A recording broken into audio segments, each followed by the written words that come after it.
Bro. I'm so thirsty, please. Bro, stop. Just, no, stop crying. I'm thirsty. Stop crying. I need a bucket. Hey, it's dinner time. No. Rice cakes, your favorite. Can I please have some wet wipes, please? I need a bucket. I see the sun. No. No. Just, You'll get. I'm thirsty. You will get water. No. I'm thirsty. No. I'm thirsty. No, you will get water. Just please. No. You'll get water when you stop reviewing headphones. I'll stay on the leash. I'll still stay on the leash.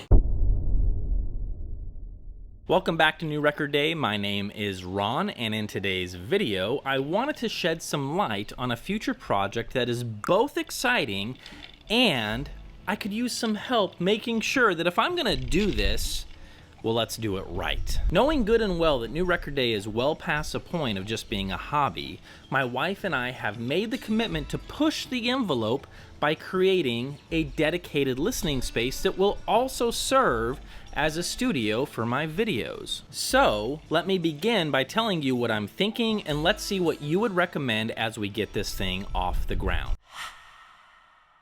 One huge advantage we have here is we are starting from scratch, and with the help of room mode calculators, we can within reason come up with room ratios and dimensions that might be more conducive to a better listening experience. Before we get to the construction phase of building this thing, let's chat about room modes, room dimensions, and what I'm thinking about doing, and let's take a look at this from an acoustic standpoint. The mode calculator that I use, which is linked down below, is called AMROC. While I won't be going into great details on how to use the calculator, let me do my best to explain the basics as I understand them. After you input the room's internal dimensions, the calculator shows some useful information down below, including what room modes you might end up with given the room dimensions. So, after putting in our room dimensions, we have these different colored bars below, which are indeed our potential room modes. There are different types of room modes, and we do have some customization offered in this calculator that we can check out while we are at it. By clicking on this plus sign, we can now choose which type of room modes we want to look at. Pressing the plus sign again, we can decide how low and how high in frequencies we want to look at with this room mode calculator. I'm going to change the high frequency value on this to 80 Hertz and the lower frequency limit down to 20 Hertz, which allows us to see targeted information, namely low frequency information. As I've said a number of times on this channel, bass will always be the biggest problem, and since I'll be using lots of treatment in this room, information in the mid-range and top-end extension are not my primary concerns right now. Below the room modes, starting from the left, there is a box which shows the tuning frequency of each mode selected in the graph above.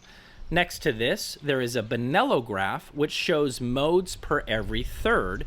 Next slot shows a visual indicator of where the selected modes are located in the room. And last, we have what is known as the bolt area.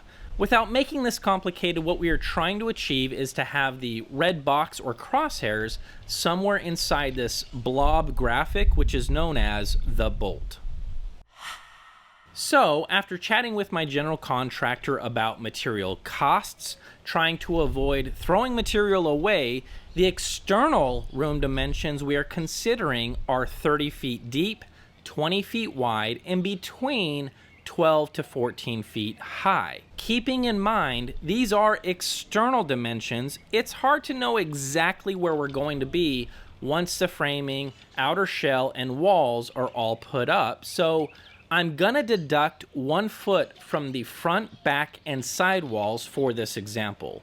So we will plug in 29 feet by 19 feet by 12 feet to 14 feet for the ceilings. Plugging these numbers in the AMROC calculator, starting with 12 feet high for the ceiling, we can see some lines down below which all represent room modes. As I mentioned before, there are 3 different types of room modes the calculator shows as the lines down below.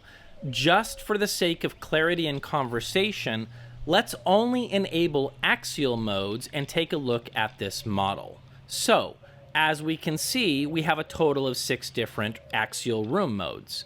Again, By hovering over them, we can see the calculated frequency and even see the location of where the calculator has placed the mode in the room. If I change the height to 13 feet for the ceiling, you will notice something interesting happens. All the room modes stay where they are at except for one, which was at 47 Hertz, now moves down to 43 Hertz. If we again change the wall to 14 feet, the same thing happens, which this particular mode moves from 43 Hertz down to 40 Hertz. Why is this important and why does it matter? That is a great question. Think about it like this. With room modes, one thing we want is to have an even distribution of them in the room. Or maybe a better way to say it is, what we don't want are room modes piling up on top of each other. So yeah, we are just getting started in the planning phases of this build, and so many of you guys have some experience and knowledge in this field. If you don't mind, why don't you take a moment and share anything that maybe I've missed or maybe that I misspoke about with the direction of this build, and let's see what we can do by working together. I am thrilled and excited to get this listening room off the ground, and I'll be sharing each and every single step with you along the way in my journey. And with that, I'll see you listening room knuckleheads in the next video.